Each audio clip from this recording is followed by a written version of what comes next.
జీతాల కోసం out sourcing ఉద్యోగులు రోడ్డెక్కారు. ఇందిరా పార్క్ ముందు అవుట్ సోర్సింగ్ జేఏసీ కమిటీ ఆధ్వర్యంలో ధర్నా నిర్వహించారు. 5,000 మంది అవుట్ సోర్సింగ్ ఉద్యోగులు ధర్నాలో పాల్గొన్నారు.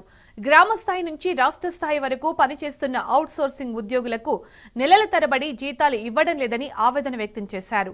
ఏజెన్సీ వ్యవస్థను రద్దు చేసి రెగ్యులరైజ్ చేసి ప్రభుత్వమే జీతాలు ఇవ్వాలని ఉద్యోగులు డిమాండ్ చేశారు. సమాన పనికి సమాన వేతనం ఇవ్వాలి, ప్రతి నెల 1వ తేదీన జీతాలు వచ్చేలా చూడాలని కోరారు. పెండింగ్ లో ఉన్న పాత జీతాలు, పీఆర్సీ బకాయిలు చెల్లించాలని, లేకపోతే ఉద్యమాన్ని మరింత ఉధృతం చేస్తామని హెచ్చరించారు. ఉద్యోగ భద్రత కల్పిస్తూ హెల్త్ కార్డులు మంజూరు చేయాలని అవుట్ సోర్సింగ్ ఉద్యోగులు విజ్ఞప్తి చేశారు.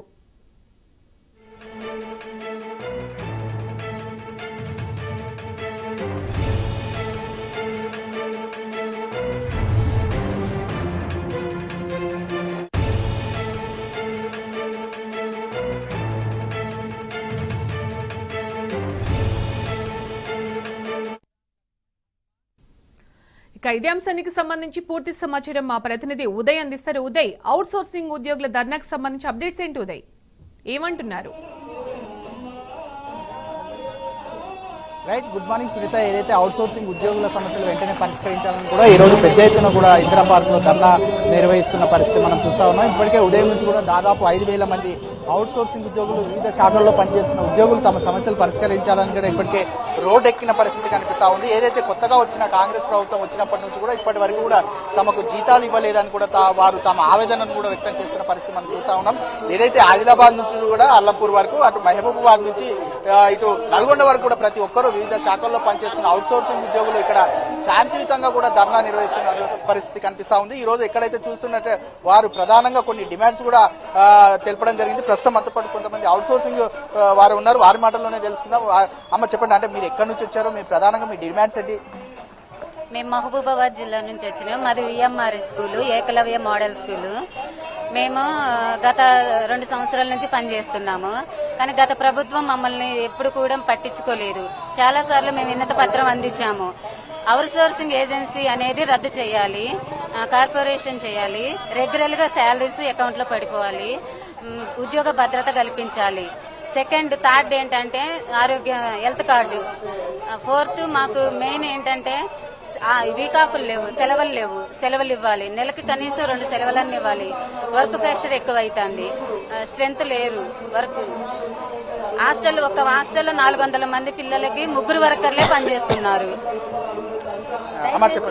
ఇది ప్రభుత్వం దృష్టికి తీసుకెళ్లాలని కోరుచున్నాను.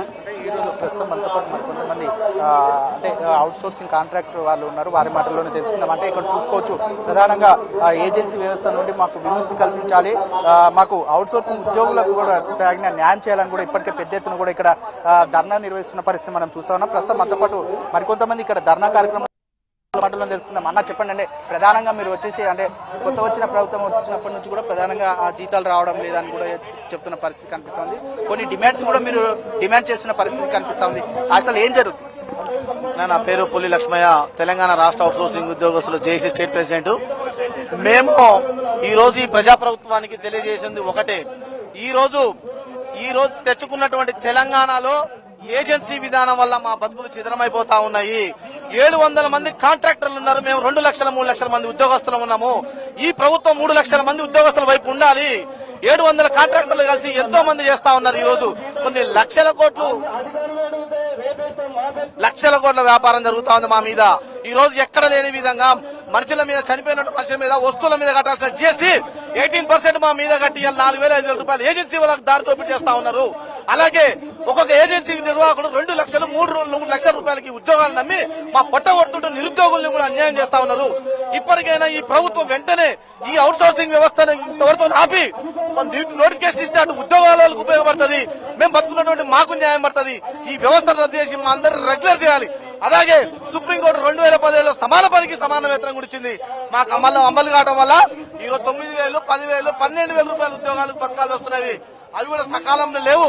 కాబట్టి అవి కూడా ఉద్యోగాలు కూడా మాకు సకాలంలో జీతాలు వచ్చి సమాన పనికి సమాన వేతనం అమలుగినట్టయితే ఈ బానిస సంఖ్యల నుంచి ఈ వ్యక్తి చాకిరి నుంచి కూడా మేము బయటపడతామని చెప్పి మీడియా వేదిక ద్వారా ప్రజాప్రభుత్వానికి తెలియజేస్తా ఉన్నాము. అన్న చెప్పండి, ముఖ్యంగా ఈ రోజు మీ సమస్యలు తీర్చాలని కూడా ఈ రోజు పెద్ద ఎత్తున 5,000 మందితో కూడా ఈ రోజు ఇందిరా పార్క్ లో కూడా ధర్నా నిర్వహించబోతున్నారు. సమాన పనికి సమాన వేతనం కావాలని కూడా మీ డిమాండ్, ప్రధానమైన డిమాండ్ కూడా ఈ ప్రభుత్వానికి చెప్పబోతున్నారు. అసలు ఏం డిమాండ్స్? ప్రభుత్వానికి నా పేరు దేవానాయక్ అండి. నేను ప్రభుత్వ డిగ్రీ కళాశాలలో పనిచేస్తున్నాను గత 15 సంవత్సరాల నుంచి. కానీ మా ప్రభుత్వానికి మా ముఖ్యమైన డిమాండ్ ఏంటంటే ఈ ఏజెన్సీ వ్యవస్థని నిర్మూలించేసి మాకు పక్క రాష్ట్రంలో కార్పొరేషన్ చేశారు, మన రాష్ట్రంలో ఎందుకు అది పాసిబిలిటీ అవ్వట్లేదు. కంపల్సరీగా సమాన పనికి సమానం ఇచ్చేసి మాకు కార్పొరేషన్ ఇవ్వాలి. మేము ఇవాళ మా కుటుంబాలతో మా పిల్లల్ని చదివించలేకపోతున్నాం, మేము సర్వే కాలేకపోతున్నాం. అన్ని డిపార్ట్మెంట్ మాకు చాలా చిన్న చెప్పు ఉంది. మా పక్కన పనిచేస్తున్న ఒక రెగ్యులర్ ఉద్యోగస్తులు కూడా మమ్మల్ని లెక్క చేసే పరిస్థితి లేదు. మమ్మల్ని ఒక బానిసల్లాగా ఎవరు కూడా మమ్మల్ని ఒక చాలా చీడపూడ పిరుగులాగా చూసే పరిస్థితి ఉంది. కాబట్టి ప్రభుత్వం వారు మా మీద దయతలిసి ఇక నుంచైనా సార్ ఇప్పుడు అన్ని రాష్ట్రాల్లో పక్క రాష్ట్రంలో పాసిబుల్ అయింది, మన దగ్గర ఎందుకు కాదు, మా కార్పొరేషన్ ఇవ్వాలి, ఖచ్చితంగా మా కుటుంబాన్ని ఆదుకోవాలి. మేము కూడా తెలంగాణ బిడ్డలు అని చెప్పి మీరు గుర్తించుకొని ఈసారి ఖచ్చితంగా మీరు ఈ స్టెప్ తీసుకొని మా కుటుంబాలలో వెలుగు నింపుతుందని చెప్పేసి అనుకుంటున్నాం. కొంతమంది మహిళా అవుట్సోర్సింగ్ ఉద్యోగులు కూడా ఉన్నారు, వారి మాటల్లోనే తెలుసుకున్నారు. అమ్మ చెప్పండి, అంటే మీ కాంట్రాక్ట్ ఉద్యోగులకు సంబంధించిన ఈ రోజు కాంట్రాక్ట్ ఉద్యోగులకు సంబంధించిన అంటే మీ సమాన వేతనాలు ఇవ్వాలి, మీ డిమాండ్స్ కూడా ఈ రోజు నెరవేర్చాలని కూడా ఈ రోజు ధర్నా నిర్వహించబోతున్నారు. ఎక్కడి నుంచి వచ్చారు, ఏంటి?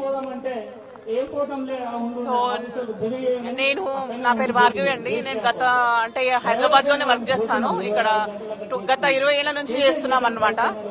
2000 జీతం నుంచి చేసేదాన్ని. పిఆర్సీ తీసుకుంది 3 సార్లు. ఆ పిఆర్సీలో కొన్ని మింగేసినవి కూడా ఉన్నాయన్నమాట. సో మేము ఒకటి డిమాండ్ చేస్తున్నాం. ఏం చేస్తున్నామంటే మాకు సమాన హక్కుకి పనికి సమాన వేతనం ఇవ్వండి. ఎవరైతే అవుట్ సోర్సింగ్ అని మమ్మల్ని బయట తోసిపడేసినట్టుగా మాట్లాడుతున్నారు.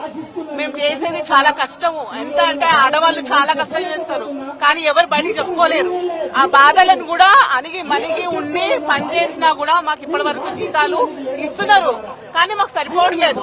మీకు లక్షలు వస్తాయి, కానీ మాకు అందులో సగం కాదు 10% కూడా రావడం లేదు. అట్లాంటిది వచ్చే అమౌంట్ కూడా ఏజెన్సీ తీసుకుంటే మేము ఎలా బతకాలి?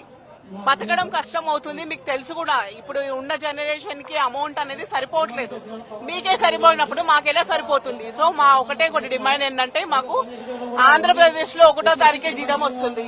ఇక్కడ అవుట్ సోర్సింగ్ వాళ్ళకి 1వ తారీఖు కాదు, అసలు 3-4 నెలల నుంచి బకాయిలు ఉంటున్నాయి. సో అవన్నీ మీరు దయచేసి ఈ గవర్నమెంట్ దృష్టికి తీసుకెళ్లి మీరు చూడాలని నేను కోరుకుంటున్నాను. అన్న చెప్పండి, అంటే 1వ నెల జీతాలు రావాలని కూడా మీరు ప్రధానంగా డిమాండ్ చేస్తున్నారు. గత కొద్ది నెలల నుంచి కూడా జీతాలు రావట్లేదు సరిగ్గా అని కూడా చెప్పబోతున్నారు. ప్రభుత్వాన్ని మీరు ఏం డిమాండ్ చెప్పారు? మేము ఈ ప్రభుత్వానికి తెలియజేయగా పక్క రాష్ట్రాల్లో వచ్చిన విధంగా ఇక్కడున్న రెగ్యులర్ ఉద్యోగులతో సమానంగా 1వ తారీఖు జీతాలు ఇవ్వాలి. అదేవిధంగా పాత బకాయిలు చెల్లించాలి. పెండింగ్ లో ఉన్న పిఆర్సీ బకాయిలు చెల్లించి మా కుటుంబాలందరినీ ఆదుకోవాలి. మమ్మల్ని రెగ్యులరైజ్ చేయాలనేది మా ప్రధాన డిమాండ్.